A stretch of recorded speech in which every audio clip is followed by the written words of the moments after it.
திருச்சியில் வெப்பத்தின் தாக்கம் உச்சநிலையில் இருப்பதால் சமாளிக்க முடியாமல் பொதுமக்கள் திணறி வருகின்றனர். இதுகுறித்த விவரங்களை செய்தியாளர் விஜயகோபாலிடம் கேட்போம். விஜயகோபால், தற்போது எந்த அளவுக்கு வெப்பம் திருச்சியில பதிவாகியிருக்கு? பொதுமக்களுக்கு அறிவுறுத்தப்பட்டுள்ள முன்னெச்சரிக்கைகள் என்னென்ன?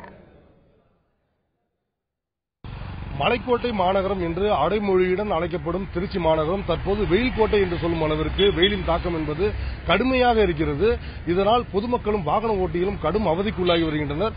குறிப்பாக சொல்ல வேண்டுமானால் வேலை சம்பந்தமாக வெளியே செல்லும் பணியாளர்கள் அவர்கள் பகல் 11 மணியிலிருந்து மாலை 4 மணி வரை வாகனங்கள் இயக்க முடியாத நிலைமை ஏற்பட்டிருக்கிறது. குறிப்பாக சொல்லுவென்றால் இங்கு வீசும் அனல் காற்று என்பது அவர்களுக்கு வாகனத்தை முழுமையாக இயக்க முடியாத அளவிற்கு கடுமையாக இருக்கிறது. இதன் காரணமாக வீட்டை விட்டு வெளியே வருவதற்கே வாகன ஓட்டிகள் அஞ்சுகின்றனர். இதே போல பல்வேறு பகுதிகளில் நிலவும் கடுமையான வெப்பம் காரணமாக திருச்சி மாநகரம் என்பது தற்போது வெயிலின் பிடியில் சிக்கி தவிக்கிறது. கடந்த ஒரு வாரத்துக்கு முன்பு 108 டிகிரி என்ற உச்சநிலையை தொட்டது வெயில் என்பது தற்பொழுது நேற்று 104 டிகிரி, இன்று 104 டிகிரி என்ற வெப்பநிலையை ஒட்டியே செல்கிறது. மேலும் அக்னி நட்சத்திரத்தின் 2ஆம் நாளான இன்று இந்த வெயிலின் அளவு என்பது இருப்பதால் இது இன்னும் அதிகரிக்கக்கூடும் என்ற அச்சம் பொதுமக்களிடையே ஏற்பட்டிருக்கிறது. இதற்கு பிறகு வரும் நாட்களில் எப்படி இந்த வெயிலை தாக்குப்பிடிப்போம் என்பது தெரியாமல் பொதுமக்கள் விழித்து வருகின்றனர். இவர்களுக்கு பொதுவாகவே இந்த வேனல் கட்டி போன்ற பிரச்சனைகள் இந்த வெயில் காலத்தில் வரும் என்பதால் மருத்துவர்களும் சரி, பொதுவாக மாவட்ட ஆட்சியர் உள்ளிட்ட அனைத்து தரப்பினருமே பொதுமக்களை மதிய வேளையில் வெளியே வராதீர்கள் என்று அறிவுறுத்தி வருகின்றனர்.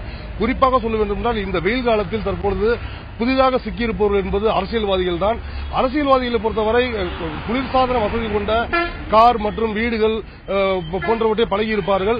அவர்கள் இந்த பிரச்சாரம் மட்டுமே, இந்த 1.5 மாதம் நடக்கும் பிரச்சாரம் மட்டுமே அவருடைய எதிர்காலத்தை நிர்ணயிக்கும் என்பதால் அவர்கள் காலை 6 மணி முதலே பிரச்சாரத்தை கிளம்பி விடுகின்றனர். ஆனால் 10 மணி வாக்கிலேயே அவர்களுக்கு வெயிலின் தாக்கம் என்பது கடுமையாக இருப்பதால் அவர்கள் சற்று நேரத்தில் தோன்று விடுகின்றனர். அதே போல 11 மணிக்கு மேல் பொதுமக்கள் வெளியே வர அஞ்சுகின்றனர். அதனால் அவர்களுடன் பிரச்சாரம் பண்ண முடியாத நிலைமைக்கு அரசியல்வாதிகள் தள்ளப்படுகின்றனர். மேலும் மாலை நேரத்தில் 5 மணிக்கு மேலேயே பிரச்சாரத்துக்கு பார்ப்பதற்கு பொதுமக்கள் வெளியே வருகின்றனர். அதனால் இவர்கள் வேட்பாளர் தயாராக இருந்தாலும் வாக்காளர் தயாராக இருப்பதால் அவர்கள் தற்பொழுது இந்த வெயில் என்பது அரசியல்வாதிகளை தான் அதிகம் பாதிக்கிறது என்று கூறலாம்.